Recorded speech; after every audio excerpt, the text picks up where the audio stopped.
ಪಶ್ಚಿಮ ಬಂಗಾಳದಲ್ಲಿ ಬಿಜೆಪಿ ಭರ್ಜರಿ ಬಹುಮತವನ್ನು ಪಡೆದಿದೆ. ಆದರೆ ಮುಖ್ಯಮಂತ್ರಿ ಯಾರು ಆಗ್ತಾರೆ ಅನ್ನೋದು ಈವರೆಗೂ ಕೂಡ ಡಿಸೈಡ್ ಆಗಿಲ್ಲ. ಇವತ್ತು ಡಿಸೈಡ್ ಆಗುತ್ತದೆ ಯಾರು ಪಶ್ಚಿಮ ಬಂಗಾಳದ ಮುಂದಿನ ಮುಖ್ಯಮಂತ್ರಿ. ಸುವೇಂದು ಅಧಿಕಾರಿ, ದಿಲೀಪ್ ಘೋಷ್, ಅಗ್ನಿಮಿತ್ರ ಪೌಲ್ ಮತ್ತು ರೂಪಾ ಗಂಗೂಲಿ ಈ 4 ಜನರ ಹೆಸರು ಓಡಾಡ್ತಾ ಇತ್ತು ಮೊನ್ನೆಯಿಂದಲೂ ಕೂಡ. ಸುವೇಂದು ಅಧಿಕಾರಿ ಫ್ರಂಟ್ ರನ್ನರು, ಅವರೇ ಮುಂಚೂಣಿಯಲ್ಲಿದ್ದಾರೆ ಈ ರೇಸ್ನಲ್ಲಿ. ಆದರೆ ಇವತ್ತು ಸಂಜೆ 4 ಗಂಟೆಗೆ ಶಾಸಕಾಂಗ ಪಕ್ಷದ ಸಭೆ ನಡೆಯುತ್ತೆ. ಕೋಲ್ಕತ್ತಾದಲ್ಲಿ ಬಿಜೆಪಿ ಶಾಸಕಾಂಗ ಪಕ್ಷದ ಸಭೆ ನಡೆಯುತ್ತೆ. ವೀಕ್ಷಕರಾಗಿ ಅಮಿತ್ ಶಾ, ಒಡಿಶಾದ ಮುಖ್ಯಮಂತ್ರಿ ಸೇರಿ ಜೆಪಿ ನಡ್ಡಾ ಕೂಡ ಇರ್ತಾರೆ. ಶಾಸಕಾಂಗ ಪಕ್ಷದ ನಾಯಕರನ್ನಾಗಿ ಶಾಸಕರು ಯಾರನ್ನ ಆಯ್ಕೆ ಮಾಡುತ್ತಾರೋ ಅವರು ಮುಖ್ಯಮಂತ್ರಿ ಆಗ್ತಾರೆ. ಶಾಸಕಾಂಗ ಪಕ್ಷದ ನಾಯಕರನ್ನ ಆಯ್ಕೆ ಮಾಡಿದ ನಂತರ ರಾಜ್ಯಪಾಲರನ್ನ ಭೇಟಿಯಾಗಿ ಸರ್ಕಾರ ರಚನೆಯ ಹಕ್ಕು ಮಂಡಿಸೋದಕ್ಕಿದ್ದಾರೆ ಶಾಸಕಾಂಗ ಪಕ್ಷದ ನಾಯಕ. ಯಾರು? ಒಂದು ವೇಳೆ ಸುವೇಂದು ಅಧಿಕಾರಿ ಆಯ್ಕೆಯಾದರು ಅಂತಾದ್ರೆ ಸುವೇಂದು ಅಧಿಕಾರಿ ರಾಜ್ಯಪಾಲರನ್ನ ಭೇಟಿಯಾಗ್ತಾರೆ. ರಾಜ್ಯಪಾಲರನ್ನ ಭೇಟಿಯಾಗಿ ಸರ್ಕಾರ ರಚನೆಗೆ ಹಕ್ಕು ಮಂಡಿಸ್ತಾರೆ. ಯಾರು ಅನ್ನೋ ಪ್ರಶ್ನೆಗೆ ಇವತ್ತು ಸಂಜೆ 4 ಗಂಟೆಗೆ ಉತ್ತರ ಸಿಗುತ್ತೆ. ನಾಳೆ ಬೆಳಗ್ಗೆ ಪ್ರಮಾಣ ವಚನ ಕಾರ್ಯಕ್ರಮ ನಡೆಯೋದಕ್ಕಿದೆ. ಪ್ರಧಾನಿ ನರೇಂದ್ರ ಮೋದಿ ಸಮ್ಮುಖದಲ್ಲಿ ಪಶ್ಚಿಮ ಬಂಗಾಳದ ನೂತನ ಮುಖ್ಯಮಂತ್ರಿ ಪ್ರಮಾಣ ವಚನವನ್ನು ಸ್ವೀಕರಿಸೋದಕ್ಕಿದ್ದಾರೆ.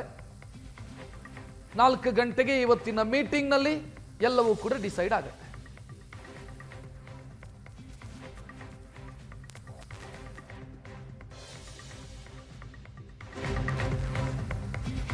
ಇದರ ಮಧ್ಯೆ ಒಂದು ಮೊಂಡಾಟವನ್ನ ಮಾಡ್ತಾ ಇದ್ರು ಮಮತಾ ಬ್ಯಾನರ್ಜಿ. ನಾನು ರಿಸೈನ್ ಮಾಡಲ್ಲ ರೀ, ಏನ್ ಮಾಡ್ತೀರಿ ಮಾಡಿಕೊಳ್ಳಿ ಅಂತ.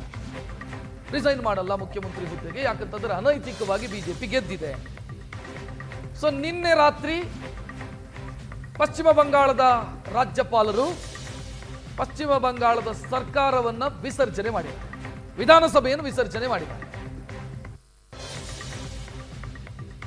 ದೀದಿ ಒಂದಲ್ಲ 2 ಬಾರಿ ಹೇಳಿದ್ರು, ರಾಜೀನಾಮೆ ಕೊಡಲ್ಲ ನಾನು, ಏನು ಮಾಡ್ತೀರೋ ಮಾಡಿಕೊಳ್ಳಿ, ಸ್ಯಾಕ್ ಮಾಡೋದಿದ್ರೆ ಮಾಡಿ, ನನ್ನನ್ನು ವಜಾ ಮಾಡೋದಿದ್ರೆ ಮಾಡಿ ಅಂತ ಹೇಳಿದ್ರು. ಬಟ್ ಅದರ ವ್ಯಾಲಿಡಿಟಿ ಜಾಸ್ತಿ ದಿನ ಇಲ್ಲ ಮೊಂಡಾಟಕ್ಕೆ ಅನ್ನೋದು ಕ್ಲಿಯರ್ ಇತ್ತು.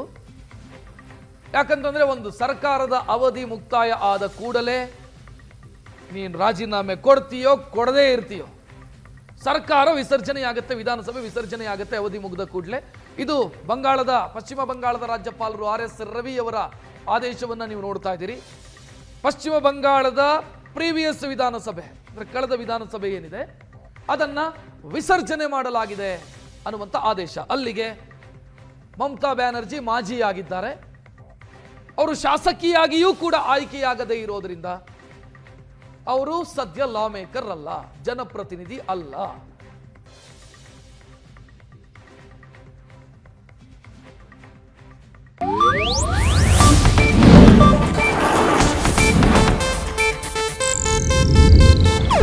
ಇದು ಏಷ್ಯಾನೆಟ್ ನ್ಯೂಸ್ ನೆಟ್ವರ್ಕ್ ಪ್ರಸ್ತುತಿ.